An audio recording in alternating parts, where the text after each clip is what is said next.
I want to share real quick one of the craziest conversations I had while going to Florida. I was on the plane to Florida.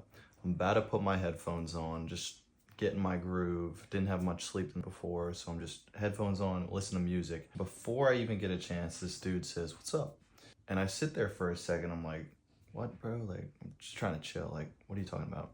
So I say, "What's up?" back, and we go into a 3 hour long conversation about the mindset, the things we think about, the human body, the soul, the spirit. And in all this, he talks about how the student will be ready, the teacher will appear when the student is ready. What I want to tell you is we are all students and we are all always learning. Whether you have open hands or closed fists is whether you learn or whether you don't. It's all a choice. So I just want to cover a couple of the things we talked about because I mean this was insane, this conversation. First, he talked about the human body is worth $80 billion and people don't realize that they put alcohol, they put drugs, they put all these different things in their body to escape the noise of their own mind, but also to like numb themselves.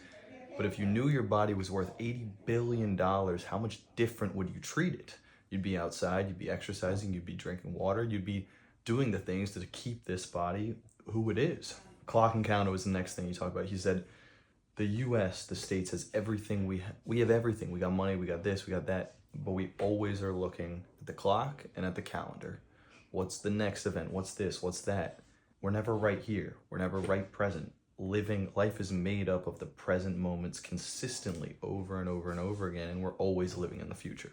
I mean, I'm sitting on this plane thinking I'm talking like Master Uber. I mean, it was the most insane conversation. 3 hours of just back and forth, like no stops, just bang, bang, bang. You can't make this shit up. Next, we talk about meditation and journaling. He says he wakes up at 4 a.m. every day, goes to bed at 9 p.m.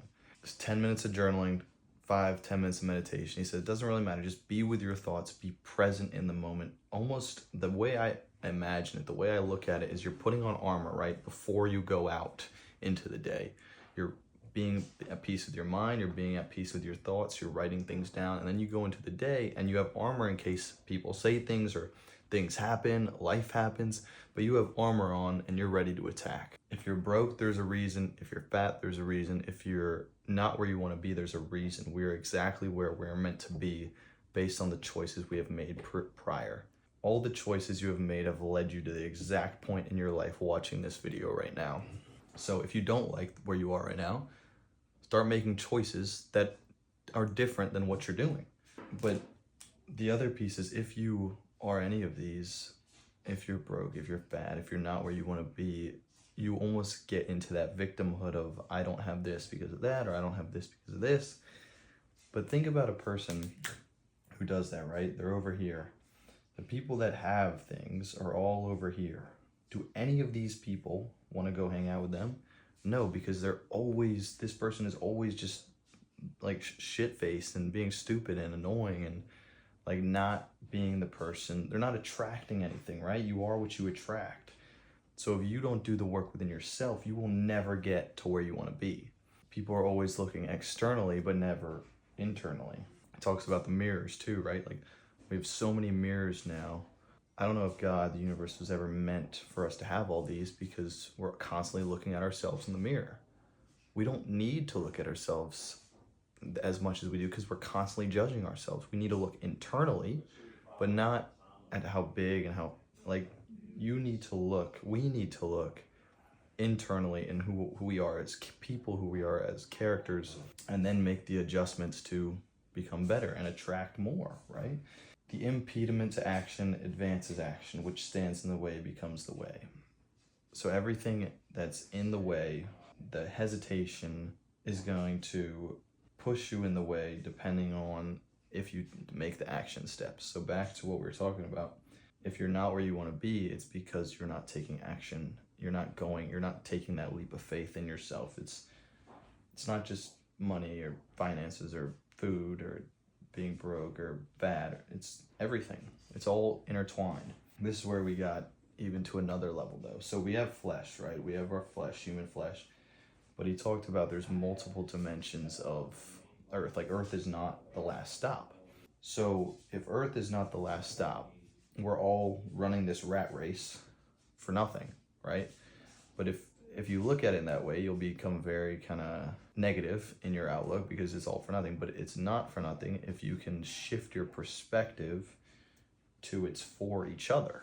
Because now we can all help each other in the sense of that is flesh, and what we do is to help each other.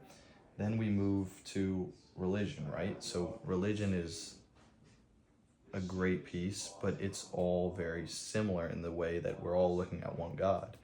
The thing he said is he grew up with 3 different religions, Buddhist, Christianity, Hindu was the third.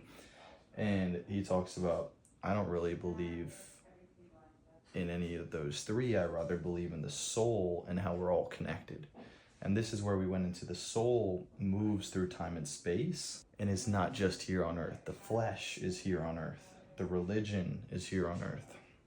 But the soul continues to move, and the character and the person you become on this earth move you to that next dimension, move you to this next way of life. The other pieces we briefly touch on, right, is the subconscious, the conscious mind, and the superconscious mind. The last thing I'll remind you is the closed fists don't receive gifts, open palms do. But also, we all have an ability that we can tap into. The difference is if you numb it down with things that are earthly, that are envy, pride, money, greed, lust, power, gluttony, sloth, 7 deadly sins. Do we numb it down with these things, or do we look the other direction, if it's a line, and look the other direction of humility, clarity, chastity, kindness, temperance, patience, diligence, and move into a whole different realm of everlasting? Throughout my life, I've had multiple scenarios where most people would say things that he's just on drugs, or he's just this, or that's just, and they automatically have closed fists and are not able to have that open mind, that curious mind to see what could possibly be there. And I think that's a huge mistake, because if you're always closing your fist, you're not able to receive gifts. You're not able to help anybody else. One of the most insane conversations I've ever had.